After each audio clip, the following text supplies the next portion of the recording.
Good afternoon, everybody. Hope you're well. It's story time again, and we're going to carry on with The Billionaire Boy, okay, by David Williams. So we've read up to chapter 4 now, and today I'm going to read you chapter 5 and chapter 6, okay?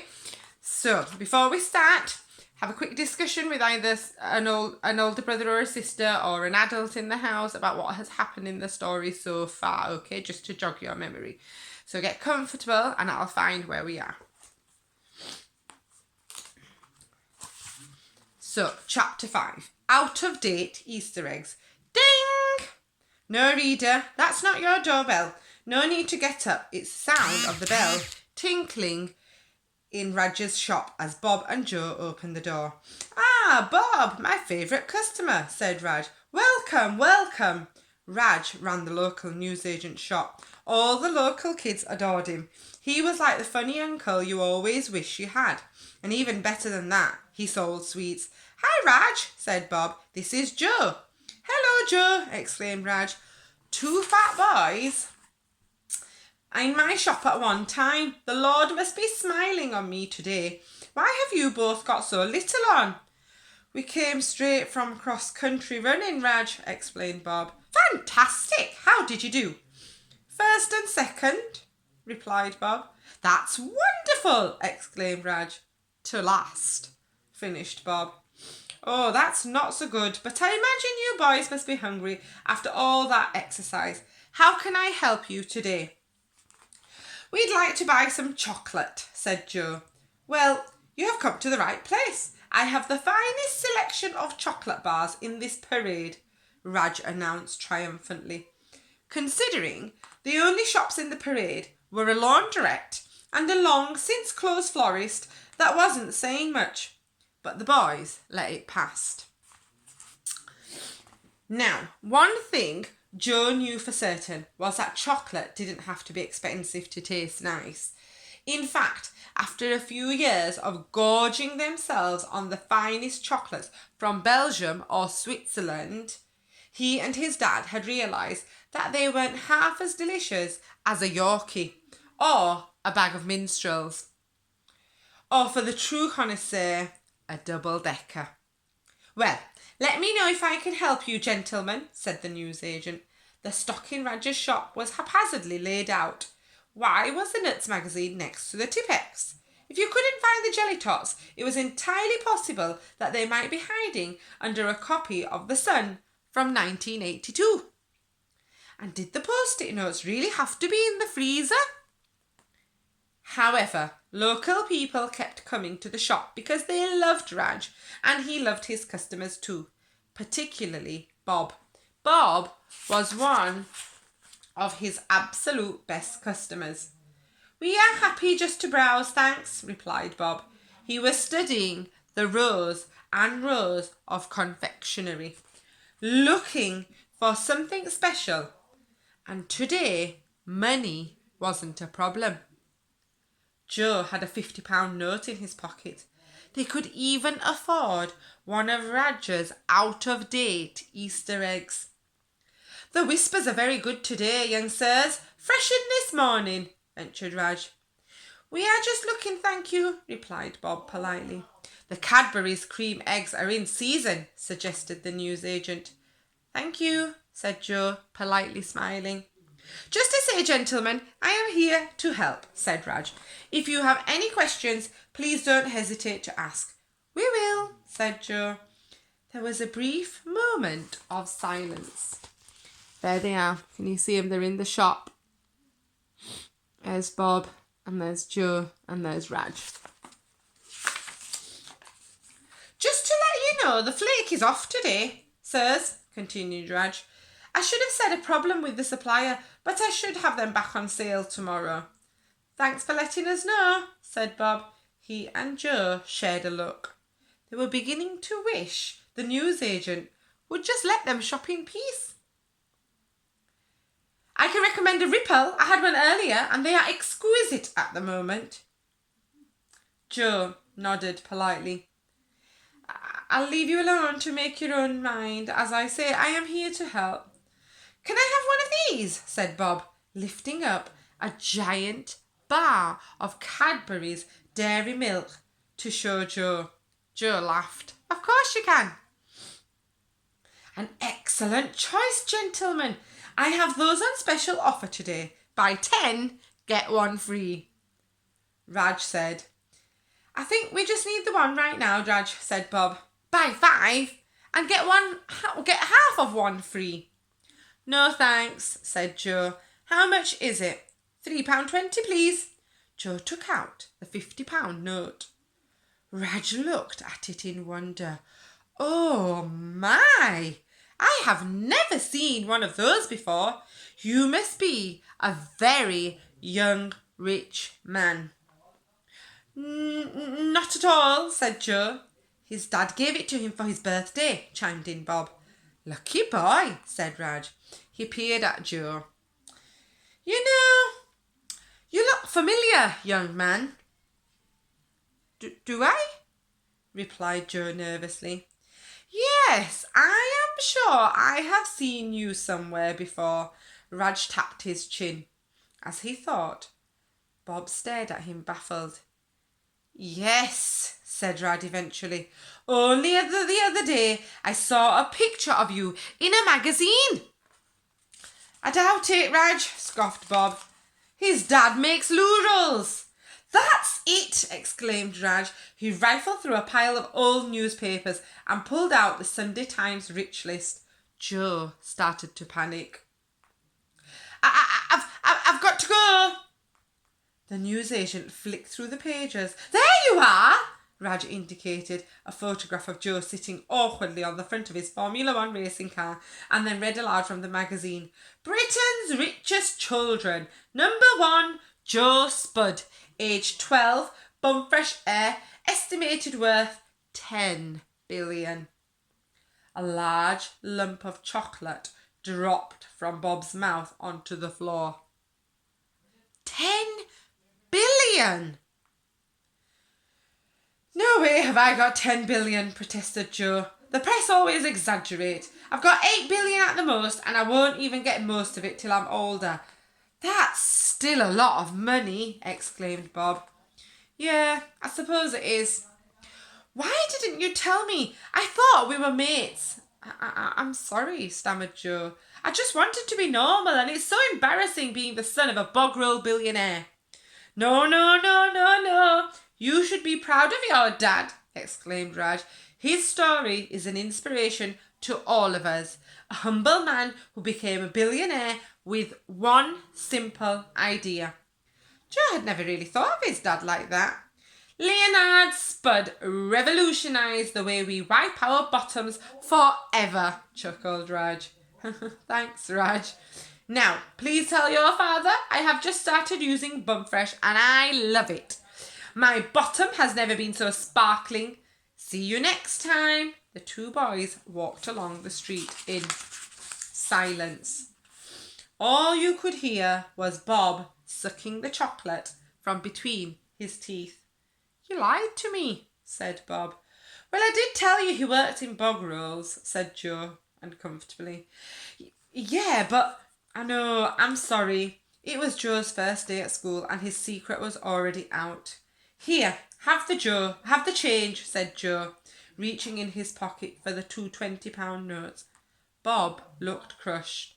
I don't want your money.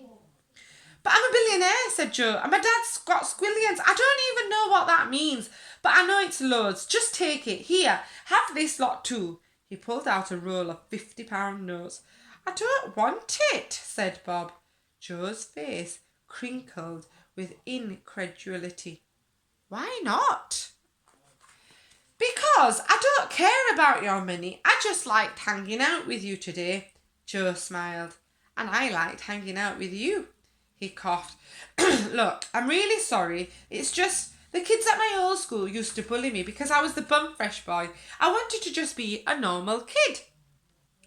I can understand that, said Bob. I mean, it would be nice to start again. Yeah, said Joe. Bob stopped and held out his hand. I'm Bob, he said. Joe shook his hand. Joe Spud. No other secrets? No, said Joe, smiling. That's it.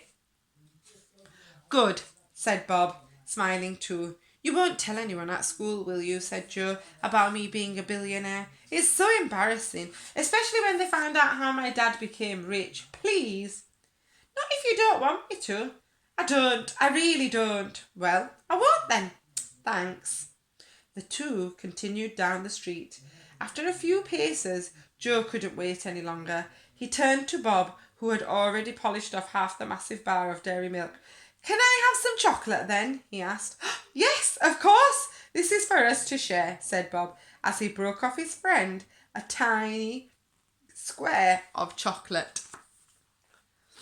The Grubs, Chapter 6. Oi! Blob! Came a shout from behind them. Just keep walking, said Bob. Joe turned to look around and glimpsed a pair of twins. They looked terrifying, like gorillas in human suits. These must be the dreaded Grubs Bob had talked about. Don't look around, said Bob. I'm serious, just keep walking. Joe was beginning to wish he was luxuriating in the safety of the back seat of his chauffeur-driven Rolls-Royce rather than walking to the bus stop.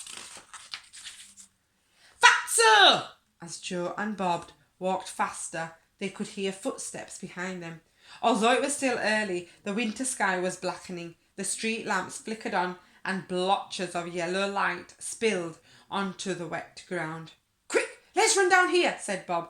The boys dashed down an alley and hid behind a giant green wheelie bin that was parked at the back of a Bella Pasta. I think we've lost them, whispered Bob. Are those the Grubs? Asked Joe. Shh! Keep your voice down. Sorry, whispered Joe. Yeah, it's the Grubs. The ones who bully you. That's them. They're identical twins. Dave and Sue Grubb. Sue? One of them's a girl? Joe could swear that when he turned around and seen the twins following them, both of them had thick facial hair. Sue's a girl, yes, said Bob, as if Joe was some kind of idiot. Then they can't be identical, whispered Joe. I mean, if one's a boy and one's a girl, well, yes, but no one can tell them apart. Suddenly, Joe and Bob heard footsteps coming closer and closer.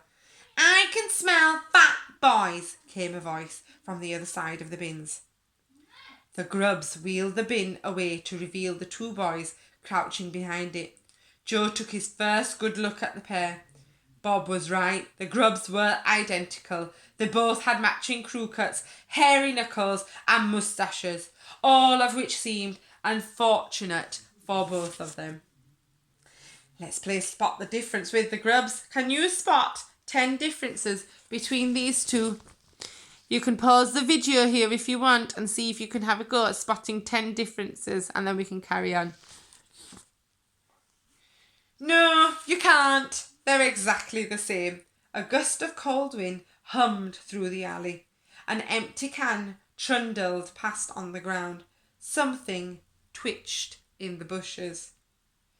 How was the cross-country run without your kit today, Blob? Chuckled one of the Grubs. I knew that was you two, Bob replied angrily. So what did you do with it? It's in the canal, chuckled the other. Now give us your chocolate. Even hearing their voices didn't give any clues to who was Dave and who was Sue. Both their voices wavered high and low in one sentence.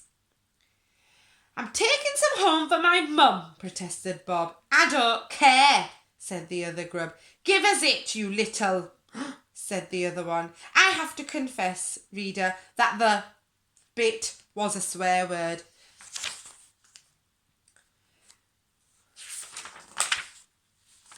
All of those words were so rude I wouldn't have dreamt of putting them in this book.